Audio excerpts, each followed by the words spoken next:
राधे राधे, जय श्री कृष्णा। मैं निर्मला पांडे अपने यूट्यूब चैनल पे आप लोग का स्वागत करती हूँ। कैसे हो मेरे यूट्यूब फैमिली? आशा करती हूँ आप लोग अच्छे होंगे। मैं एक नाच गीत गा रही हूँ, बहुत बहुत अच्छा है नाच गीत। आप लोग अच्छे से सुनना और छोटा छोटा कमेंट कर देना अपनी बड़ी दीदी को। बहुत अच्छा लगता है जब मैं आप लोग का कमेंट देखती हूँ। तो ज़रूर आप लोग हमारा सपोर्ट करें और हमें भी सबके जैसा आगे बढ़ाना। ज़्यादा तो मत देना, थोड़ा तो ज़रूर हमें सपोर्ट कर देना। और बहुत अच्छा गीत है, आप लोग ज़रूर सुनना। हाँ, देखो एक औरत अपने आदमी से कैसे बात कर रही है, क्या क्या मांगती है, पहले ये सोचो।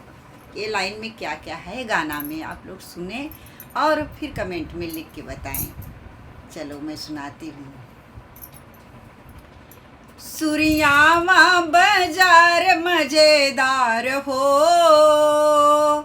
सुरियामा बाजार मजेदार हो, पिया हमके घुमाई दा। सुरियामा बाजार मजेदार हो, पिया हमके घुमाई दा।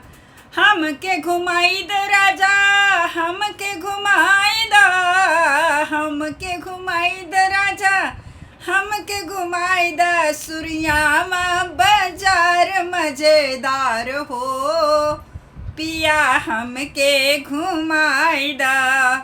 ओही बजरिया में टिकवा मिलत है, वही बजरिया में नथिया मिलत है। हमहु बड़ी फैशनदार हो, राजा झुमका दिलाई दा। हमहु बड़ी फैशनदार हो, राजा झुमका दिलाई दा। झुमका दिलाई द पिया, झुमका दिलाई दा। हमहु बड़ी है फैशनदार हो, पिया झुमका दिलाई दा। सुरियामा बाजार मजेदार हो, पिया हमके घुमाई दा। हमके घुमाई द पिया, हमके देखाई दा। हमके घुमाई द पिया, हमके देखाई दा। हमहु बड़ी फैशनदार हो, पिया हमके घुमाई दा। ओही बजरिया में साड़ी मिलतू है, वही बजरिया में लहंगा मिलतू है। लहंगा मिलतू है पिया, लहंगा मिलतू है। हमहु बड़ी फैशनदार हो, पिया चुनरी दिलाई दा।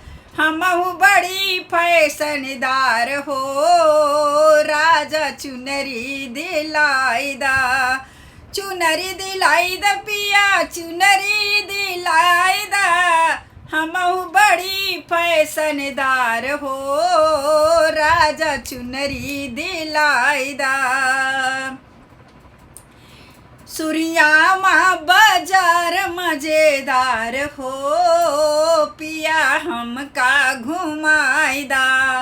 हमके घुमाई देता, हमके देखाई दा। हमके घुमाई देता, हमके घुमाई दा। सुरिया बाजार मजेदार हो, पिया हमके घुमाई दा। ओही बजरिया में कंगना मिलतू है, वही बजरिया में करधन मिलतू है। वही बजरिया में कंगना मिलतू है, कंगना मिलतू है, ओ करधन मिलतू है।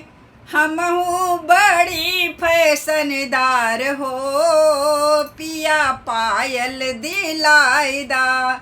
हमहु बड़ी फैशनदार हो, पिया पायल दिलाई दा।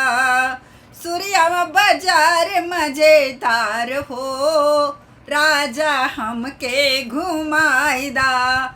हमके घुमाई दा हो, हमके देखाई दा, हमके घुमाई दा पिया, हमके देखाई दा।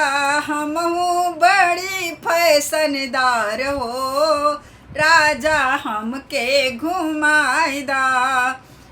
उही बजरिया में समोसा मिलत है, समोसा मिलत है हो, कटलेस मिलत है। हमहू बड़ी फैशनदार हो, पुरवा में चहिया पिलाई दा। हमहू बड़ी फैशनदार हो, पुरवा में चहिया पिलाई दा। चहिया पिलाई दा राजा, चहिया मंगाई दा। हमहू बड़ी फैशनदार हो, राजा हमके घुमाई दा।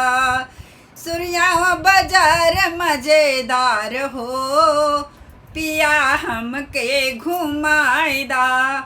हमके घुमाई देता, हमके देखाई दा।